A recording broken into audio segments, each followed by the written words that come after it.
Hello, my brothers and sisters. Today I just felt led to read you this with the times that we are living in now. While he was sitting on the Mount of Olives, the disciples approached him privately and said, "Tell us, when will these things happen? And what is the sign of your coming and the end of the age?" And then Jesus replied to them, "Watch out for that no one deceives you, for many will come in my name, saying, 'I am the Messiah,' and they will deceive many. You are going to hear of wars and rumors of wars. See that you are not alarmed, because these things must take place. But the end is not yet. For nation will rise up against nation, and kingdom against kingdom. There will be famines and earthquakes in various places. All these events are the beginning of the labor pains." So I just wanted to real quickly talk about this. So let's go back to that now.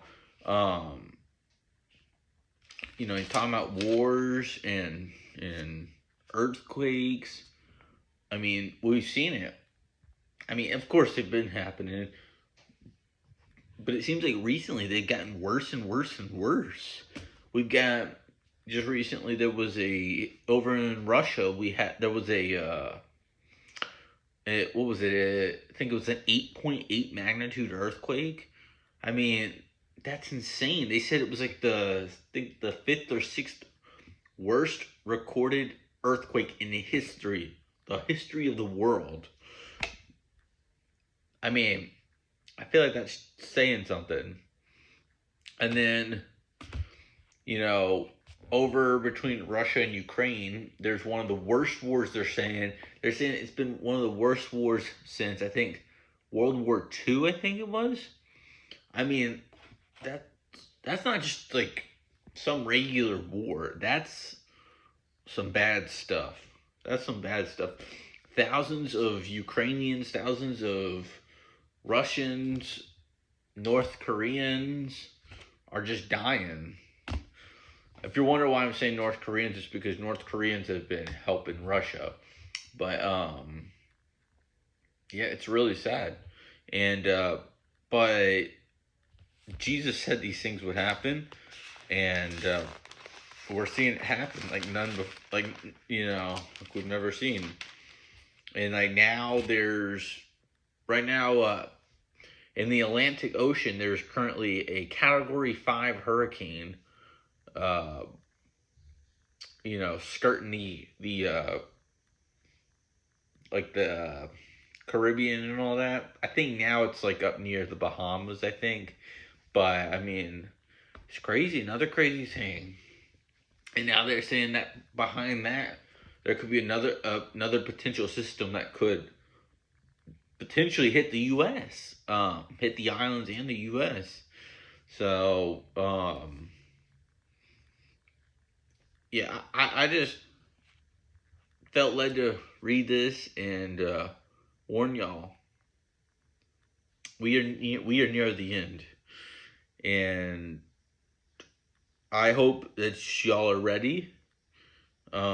If you're not ready, I encourage you to be ready, because the Lord could come at any moment.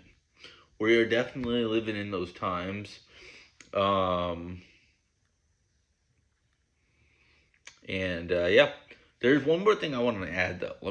There's one more thing I want to read before I let you go. Before I go, so here we go. This is about persecution. Jesus talks about persecution. It says, Jesus said, "Then they will hand you over to be persecuted, and they will kill you. That you will be hated by all nations because of my name. Then many will fall away, betray one another, and hate one another. Many false prophets will rise up and deceive many, because lawlessness will multiply. The love of many will grow cold, but the one who endures to the end will be saved. This good news of the kingdom will be proclaimed in all the world as testimony to all nations, and then the end will come. So, all my brothers and sisters, I know it's hard. You know, you're always being persecuted and stuff. People always judge you because you love Jesus. And people are always trying to say that you're wrong and everything. People try to say that, you know, Jesus isn't God. And they try to say he's never coming. You know, all this stuff. And I'm like, don't worry about what they say. Don't worry about what they say. All you can do is try your best to tell people about Jesus. If people want to deny Jesus, that's on them. All you can do is try. You can't force it. You can't force somebody to give their lives to Christ. The decision to give your life to Christ is a decision you have to make on your own. And yeah, that's something you've got to do. And all you can do is try your best to get people to Jesus, you know. And that's all that Christ asks us to do. He just wants us to love people and to he wants as many people as possible to be saved before he returns. Of course, he created us. Of course, he wants as many people as possible to be saved before he comes back. But he did say, he promised he would come back. So, and it feels like we're very close to that time. So I encourage you to be saved. Give your life to Christ if you haven't already. It's the best decision you can ever make. One more thing I would like to add.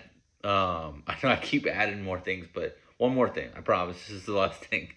I saw something last night. Last night I saw something, and I just wanted to share this. They were talking about. I saw like a video where they were talking about like a microchip or something that you put in your body that'll allow you to buy things or something. And it's like if you don't have that, you can't buy things. Apparently, you know, that's what they're trying to do, and that's the mark of the beast. My advice is, if somebody tries to make you put a microchip in your body, say no. Say no. Because I'm telling you right now, I would lay down my life. I'd rather lay down my life and die than to take the mark of the beast. I'd rather lay down my life, die, and go be with the Lord than take the mark of the beast. So I encourage you to not take the mark of the beast. Keep your eyes on Jesus, because he's the only way. Jesus is the only way to eternal life. Do not take the mark of the beast. Do not. Jesus is the way, the truth, and the life. No one comes to the Father except through him. You can always trust in Jesus. He's the best, always. I love you, my brothers and sisters. Hope to see you soon in heaven. God bless you all. Have a wonderful Sunday. God bless.